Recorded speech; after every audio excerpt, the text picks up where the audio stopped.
মির্জাপুর উপজেলার দেওহাটা হাইওয়ের সাথে এই আইল্যান্ডগুলো পড়ে যাওয়ার কারণে দিন দিন এর ভয়াবহতা বেড়েই চলছে। অনেক ক্ষুদ্র একটা বিষয়, যে কারণে হয়তো বা এই বিষয়টা সাধারণ মানুষের চোখে তেমন ধরা পড়ে না, কিন্তু এই বিষয়টা কতটা মারাত্মক এবং ভয়াবহ তা একমাত্র ওই ব্যক্তিটাই জানে, যে ব্যক্তিটা এইখানে দুর্ঘটনার শিকার হয়েছিল।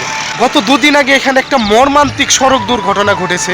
এই যে হাইওয়ে রাস্তার সাথে যে আইল্যান্ডগুলো পড়ে রয়েছে, এগুলো কিন্তু দু একদিন যাবৎ পড়ে রয়নি, কিন্তু আশ্চর্যের বিষয় হলো এই রাস্তা দিয়ে প্রতিদিন হাজার হাজার মানুষ যাতায়াত করে। তাদের চোখে কি এই বিষয়গুলো ধরা পড়ে না? আমাদের যারা কর্তৃপক্ষ আছেন তাদের নজরে কি এই বিষয়গুলো ধরা পড়ে না?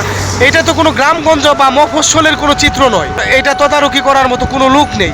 এটা একটা হাইওয়ে রাস্তা। দেখেন এই যে বিষয়টা দেখেন, এই বিষয়টা, এইখানে যে মানে আইল্যান্ডটা পড়ে রয়েছে, এইখানে গত 2 দিন আগে একটা অটো রিক্সা এত বেশি ভয়াবহভাবে দুর্ঘটনার শিকার হয়েছে। অটোতে যতগুলো যাত্রী ছিল সবাই গুরুতর আহত হয়েছে। এই বিষয়গুলো সমাধান করে দিবে কে?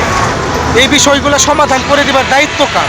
এই সমস্ত বিষয় যারা দেখেও না দেখার ভান করে এই রাস্তা দিয়ে যাতায়াত করেন প্রতিনিয়ত, তাদের উদ্দেশ্যে একটা কথা বলি, আপনি যদি আপনার সমস্যার কথা তুলে না ধরেন তাহলে তার সমাধান কে করে দেবে? কর্তৃপক্ষের কাছে বিশেষ অনুরোধ রইল, এই মরণ ফাঁদটা খুব দ্রুতই সংস্কার করে দেবেন, কারণ এইখানে প্রতিনিয়তই ভয়াবহ দুর্ঘটনা ঘটে যাচ্ছে।